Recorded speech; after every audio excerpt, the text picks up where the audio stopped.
जय श्री कृष्ण। आप सभी को माघी पूर्णिमा, माघ मास पूर्णिमा की ढेरों शुभकामनाएं। प्रिय दर्शकों, माघ पूर्णिमा का बाकी पूर्णिमाओं से कई गुना अधिक महत्व है। इस व्रत को करने से व्यक्ति की सभी मनोकामनाएं पूरी होती है। शास्त्रों में माघ मास को बहुत ही पुण्य फलदायी माना गया है। ऐसे में माघ पूर्णिमा पर इस पौराणिक कथा का पाठ जरूर करना चाहिए। इसके बिना व्रत अधूरा माना जाता है। प्रिय दर्शकों, आरंभ करते हैं माघी पूर्णिमा की व्रत कथा। एक नगर में धनेश्वर नाम के एक ब्राह्मण रहता था। उसकी पत्नी का नाम रूपवती था, जो कि बहुत ही पतिव्रता और सर्वगुण संपन्न थी, लेकिन उन्हें कोई संतान नहीं थी। इसलिए वो दोनों बहुत चिंतित रहते थे। एक बार उस नगर में एक महात्मा आए। उन्होंने उस नगर के सभी घरों से दान लिया, लेकिन धनेश्वर की पत्नी जब भी उन्हें दान देने जाती तो वो उसे लेने से मना कर देते थे। एक दिन धनेश्वर महात्मा के पास गया और उसने पूछा कि हे महात्मन, आप नगर के सभी लोगों से दान लेते हैं, लेकिन मेरे घर से नहीं लेते हैं। हमसे अगर कोई भूल हुई हो तो हम ब्राह्मण दंपत्ति आपसे क्षमा याचना करते हैं। इस पर महात्मा ने कहा, नहीं विप्र, तुम तो हमेशा आदर सत्कार करने वाले ब्राह्मण हो, तुमसे भूल तो कभी भी नहीं हो सकती है। महात्मा की बात सुनकर धनेश्वर हाथ जोड़कर बोला, हे मुनिवर, फिर आखिर क्या कारण है? कृपया हमें उससे अवगत कराएं। इस पर महात्मा बोले, हे विप्र, तुम्हारे कोई संतान नहीं है। जो दंपति निसंतान हो उसके हाथ से भिक्षा कैसा ग्रहण कर सकता हूं? तुम्हारे द्वारा दिया गया दान लेने के कारण मेरा पतन हो जाएगा।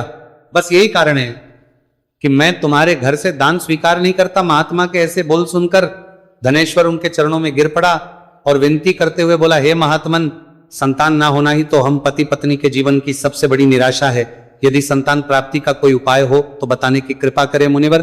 ब्राह्मण का दुख देखकर महात्मा बोले, हे विप्र, तुम्हारे इस कष्ट का एक आसान तरीका है। तुम्हें 16 दिनों तक श्रद्धा पूर्वक काली माता की पूजा कर उन्हें प्रसन्न करना होगा, तो उनकी कृपा से अवश्य तुम्हें संतान की प्राप्ति होगी। इतना सुनकर धनेश्वर बहुत खुश हुआ। उसने महात्मा का आभार प्रकट किया और घर आकर पत्नी को सारी बात बताई। इसके बाद धनेश्वर मां काली की उपासना के लिए वन चला गया। ब्राह्मण ने पूरे 16 दिन तक काली माता की पूजा की और उपवास रखा। उसकी भक्ति देखकर और विनती सुनकर काली माता ब्राह्मण के सपने में आई और बोली, हे धनेश्वर, तू निराश मत हो, मैं तुझे संतान के रूप में संतान की प्राप्ति का वरदान देती हूं, लेकिन 16 साल की अल्पायु में ही उसकी मृत्यु हो जाएगी। काली माता ने कहा, यदि तुम पति पत्नी विधि पूर्वक 32 पूर्णिमा का व्रत करोगे तो तुम्हारी संतान दीर्घायु हो जाएगी। प्रातःकाल जब तुम उठोगे तो तुम्हें यहां आम का एक वृक्ष दिखाई देगा। उस पेड़ से एक फल तोड़ना और ले जाकर अपनी पत्नी को खिला देना। शिव जी की कृपा से तुम्हारी पत्नी गर्भवती हो जाएगी। इतना कहकर माता अंतर ध्यान हो गई। प्रातःकाल जब धनेश्वर उठा तो उसे आम का वृक्ष दिखा, जिस पर बहुत ही सुंदर फल लगे थे। वो काली मां के कहे अनुसार फल तोड़ने के लिए वृक्ष पर चढ़ने लगा। उसने कई बार प्रयास किया, लेकिन फिर भी फल तोड़ने में असफल रहा। तभी उसने गणेश भगवान का ध्यान किया। बार प्रयास के पुत्र और गणपति की कृपा से इस बार वो वृक्ष पर चढ़ गया और उसने फल तोड़ लिया। धनेश्वर ने अपनी पत्नी को वो फल दिया, जिसे खाकर वो कुछ समय बाद गर्भवती हो गई। दंपत्ति काली मां के निर्देश के अनुसार हर पूर्णिमा पर दीप जलाते रहे। कुछ दिन बाद भगवान शिव की कृपा हुई और ब्राह्मण की पत्नी ने एक सुंदर बेटे को जन्म दिया, जिसका नाम उन्होंने देवीदास रखा। जब पुत्र 16 वर्ष का होने को हुआ तो माता पिता को चिंता होने लगी कि इस वर्ष उसकी मृत्यु न हो जाए। इस पर उन्होंने देवीदास के मामा को बुलाया और कहा, तुम देवीदास को विद्या अध्ययन के लिए काशी ले जाओ और 1 वर्ष बाद वापस आना। दंपत्ति पूरी आस्था के साथ पूर्णिमासी का व्रत कर पुत्र के दीर्घायु होने की कामना करते रहे।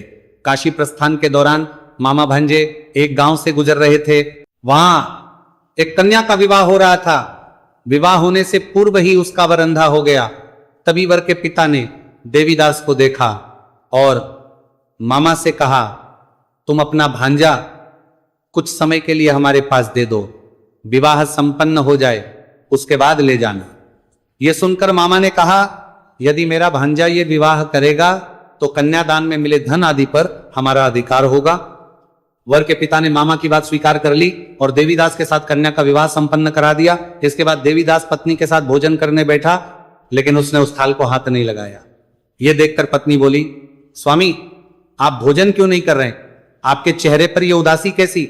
तब देवीदास ने सारी बात बताई। यह सुनकर कन्या बोली, स्वामी, मैंने अग्नि को साक्षी मानकर आपके साथ फेरे लिए हैं। अब मैं आपके अलावा किसी और को अपना पति स्वीकार नहीं करूंगी। पत्नी की बात सुनकर देवीदास ने कहा, ऐसा मत कहो, मैं अल्पायु हूं। कुछ ही दिन में 16 वर्ष की आयु होते ही मेरी मृत्यु हो जाएगी। इस पर उसकी पत्नी ने कहा कि स्वामी, जो भी मेरे भाग्य में लिखा होगा वो उसे स्वीकार है।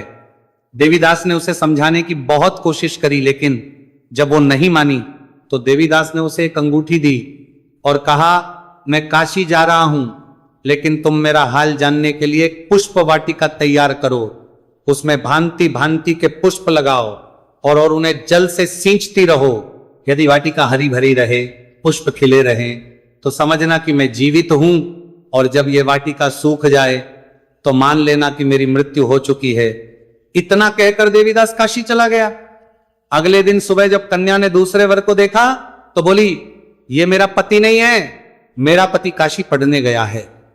यदि इसके साथ मेरा विवाह हुआ है तो बताए कि रात्रि में मेरे और इसके बीच क्या बातें हुई थी और इसने मुझे क्या दिया था। यह सुनकर वर बोला, मुझे कुछ नहीं पता, और पिता पुत्र वहां से वापस चले गए। उधर एक दिन प्रातः काल एक सर्प देवीदास को डसने के लिए आया, लेकिन उसके माता पिता द्वारा किए जाने वाले पूर्णिमा व्रत के प्रभाव के कारण वो उसे डस नहीं पाया। इसके बाद काल स्वयं वहां आए और उसके शरीर से प्राण निकलने लगे। देवीदास बेहोश होकर गिर पड़ा। तभी वहां माता पार्वती और शिवजी आए। देवीदास को बेहोश देखकर देवी पार्वती बोली, हे स्वामी, देवीदास की माता ने 32 पूर्णिमा का व्रत रखा था, उसके फलस्वरूप कृपया आप इसे जीवन दान दें। माता पार्वती की बात सुनकर भगवान शिव ने देवीदास को पुनः जीवित कर दिया। इधर देवीदास की पत्नी ने देखा कि पुष्प वाटिका में एक भी पुष्प नहीं रहा। वो जान गई कि उसके पति की मृत्यु हो चुकी है और रोने लगी। तभी उसने देखा कि वाटिका फिर से हरी भरी हो गई है। यह देखकर वो बहुत प्रसन्न हुई। उसे पता चल गया कि देवीदास को प्राणदान मिल चुका है। जैसे ही देवीदास 16 वर्ष का हुआ, मामा भांजा काशी से वापस चल पड़े। रास्ते में जब वो कन्या के घर गए तो उसने देवीदास को पहचान लिया और प्रसन्न हुई। धनेश्वर और उसकी पत्नी भी पुत्र को जीवित पाकर हर्ष से भर गए। प्रिय दर्शकों, ये माघ पूर्णिमा की पौराणिक कथा में भगवान शिवजी ने एक और कथा माता पार्वती को सुनाई थी। ये वो कथा है। एक अन्य कथा के अनुसार नर्मदा नदी के तट पर शुभव्रत नामक विद्वान ब्राह्मण रहता था, लेकिन वह काफी लालची था। उसका लक्ष्य किसी भी तरह धन कमाना था और ऐसा करते करते यह समय से पूर्व ही वृद्ध दिखने लगा और कई बीमारियों की चपेट में आ गए। इस बीच उनके मन में आया कि उन्होंने पूरा जीवन तो धन कमाने में बीता दिया, अब जीवन का उद्धार कैसे होगा। इसी क्रम में उन्हें माघ माह में स्नान का महत्व बताने वाला एक श्लोक याद आया। इसके बाद स्नान का संकल्प लेकर ब्राह्मण नर्मदा नदी में स्नान करने लगे। करीब 9 दिनों तक स्नान के बाद उनकी तबीयत और भी ज्यादा खराब हो गई और इसी दौरान मृत्यु का समय भी आ गया। वे सोच रहे थे कि जीवन में कोई सत्कार्य न करने के कारण उन्हें नरक जाना पड़ेगा, लेकिन माघ मास में स्नान के कारण उन्हें मोक्ष की प्राप्ति हुई। आज माघी पूर्णिमा की कथा यहीं पर समाप्त होती है। भगवान नारायण आप सब मनोकामना को पूर्ण करें। हरे कृष्ण।